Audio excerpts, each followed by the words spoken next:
The environment is being used for a power struggle. The environment is being used for centralized government. The environment is being used to make a one-world government.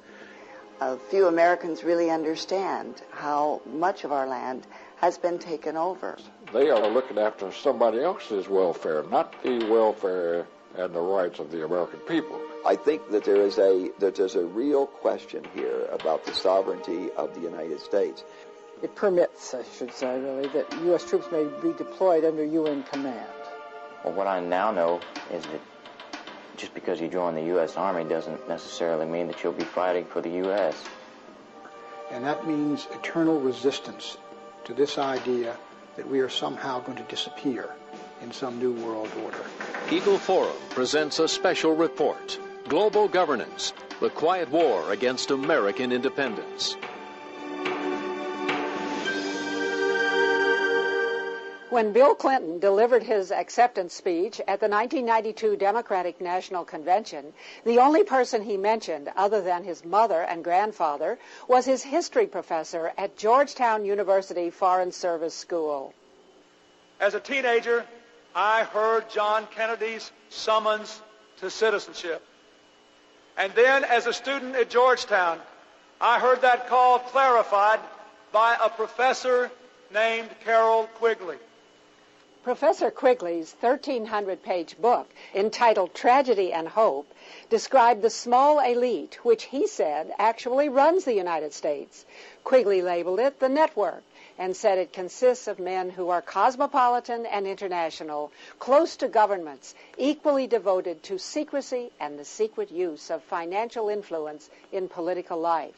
Quigley wrote that this network always prefers big government, big federal spending, large foreign giveaways, and the stability of a planned society rather than the uncertainties of the free market.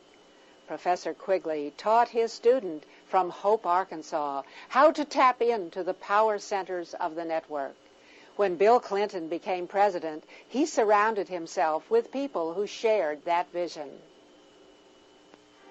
When Bill Clinton took office in 1993, he appointed his Rhodes Scholar roommate as his personal foreign policy advisor. Strobe Talbott had spent 22 years as a writer for Time magazine, where his writings revealed his eagerness to get rid of patriotism, American sovereignty, and independence. In the July 20th, 1992 Time, Talbott wrote an article entitled, The Birth of the Global Nation. He enthusiastically predicted that in the next century, nationhood as we know it will be obsolete. All states will recognize a single global authority. In fact, wrote Talbott, national sovereignty wasn't such a great idea after all.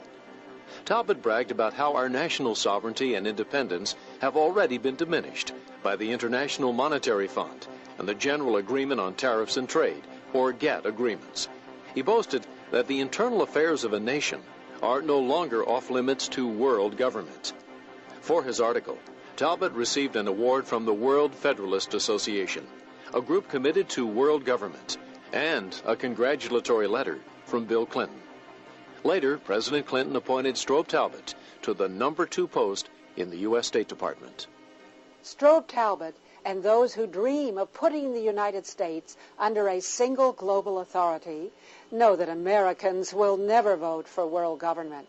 So instead, they talk about global governance, a global village, a global neighborhood, a global economy, a global commons. That means the sea, the air, and outer space.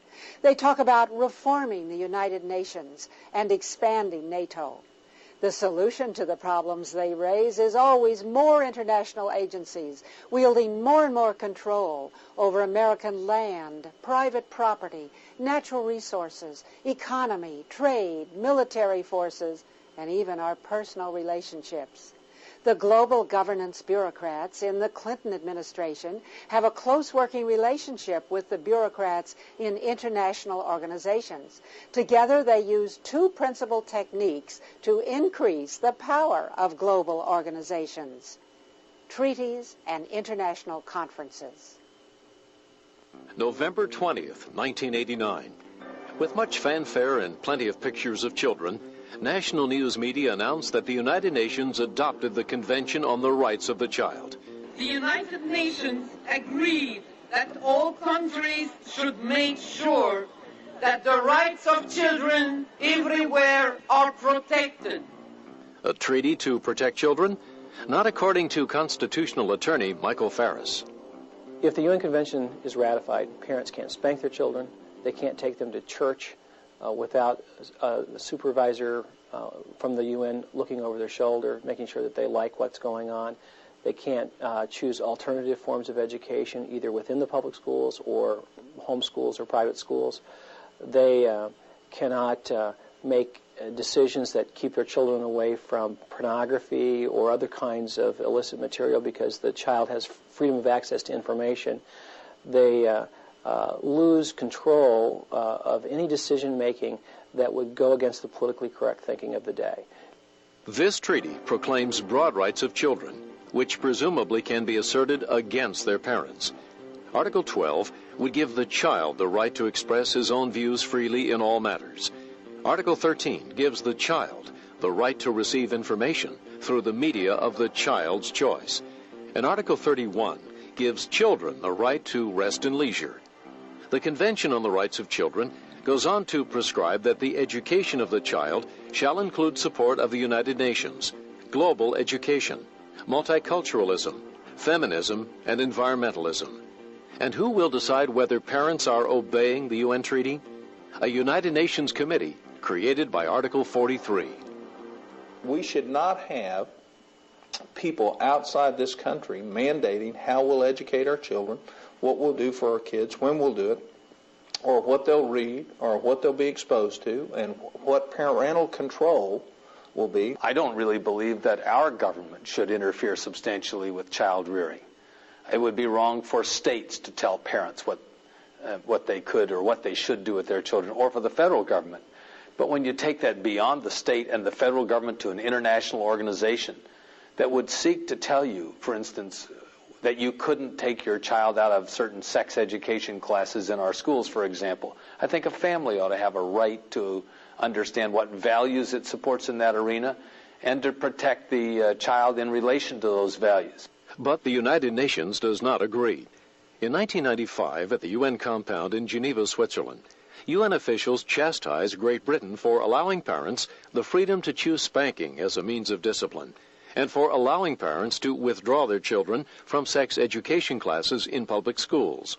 We have to understand that a treaty in the United States is the highest law of the land, co-equal with the Constitution, co-equal with federal laws passed in accordance with the Constitution. I'm not so much worried about the World Court enforcing it against American citizens as I am the United States District Court for the District of Maryland or New Hampshire or Rhode Island enforcing this decision based upon the tribunal's decisions from Geneva as to what the treaty means. The Children's Defense Fund, for example, could bring a lawsuit against a Christian school or a homeschooling family or a group of families and say that your homeschooling, your Christian school approach violates the UN Convention on the Rights of the Child, and it would be enforceable in American courts.